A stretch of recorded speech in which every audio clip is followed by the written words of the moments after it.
mõte. Edu on 1% plaani ja 99% tegutsemist. Toob esile tegutsemise olulisuse võrreldes kavandamisega. See viitab sellele, et kuigi plaan on oluline, ei määra see üksi edu saavutamist. Tõelise eduni viib tegu ise.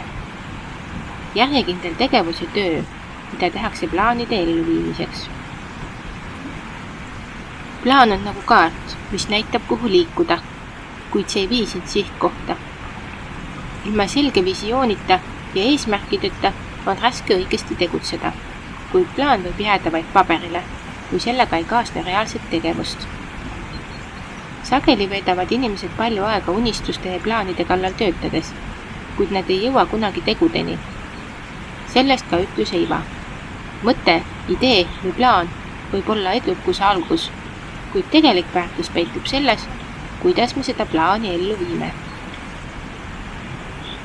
Tegutsemine toob endaga kaasa õppetunnid, mida planeerimine ei suuda edasi anda.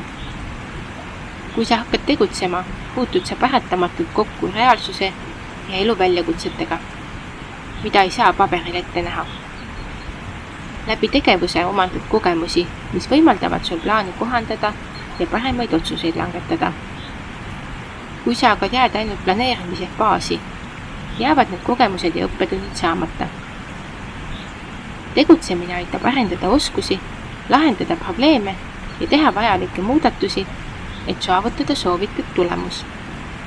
Ehk siis meil peab olema teatav paindlikkus. See mõte rõhutab ka püsivuse olulisust. Sageli pole edu saavutamine kiire ega lihtne protsess. Plaani tegemine on sageli suhteliselt lihtne ja isegi põnev, sest see on teoreetiline ja abstraktne.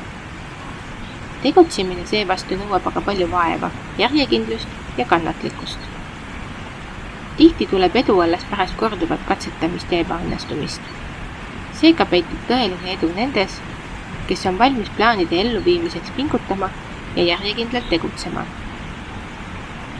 Ehk siis meil peab olema distsipliin jätkata ka siis, kui kõik ei lähe nii, nagu me plaanisime või tahtsime. Samuti annab see mõte mõista, et isegi kõige paremini koostatud plaanid võivad vajada pidevat kohandamist ja muutmist. Reaalne elu toob kaasa ettenägematult takistusi ja muutusi, milleks ei saa alati ette valmistuda. Seega on oluline, et peale plaani koostamist ollakse valmis kohanduma ja kiiresti reageerima uutele olukordadele. Ainult plaanile lootma jäädes võib edu jääda saavutamata, kui ei suudeta paindlikult muutustega kohaneda. Tegutsemise tähtsus rõhutab ka distsipliini ja harjumuste rolli. Edukuse saavutamisel on tihti vaja pidevat igapäevast tööd ja järjepidevust. Planeerimine võib olla ükskord tehtav tegevus, kuid tegutsemine nõuab pidevalt pühendumust ja järjepidevust. Eriti siis, kui kõik ei lähe plaanipäraselt. Edukad inimesed on sageli need, kes suudavad distsiplineeritult ja järjekindlalt tegutseda isegi siis, kui motivatsioon on madal või esinevad raskused.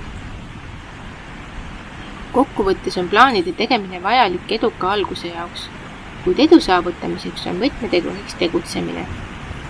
Plaan loob raamistiku, kuid tõeline töö algab siis, kui hakatakse seda ellu viima. See nõuab jõupingutusi, paindlikkust ja püsivust.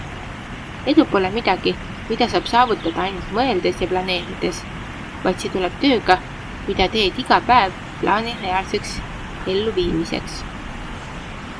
Aitäh kuulamast ja järgmiste kohtumisteni!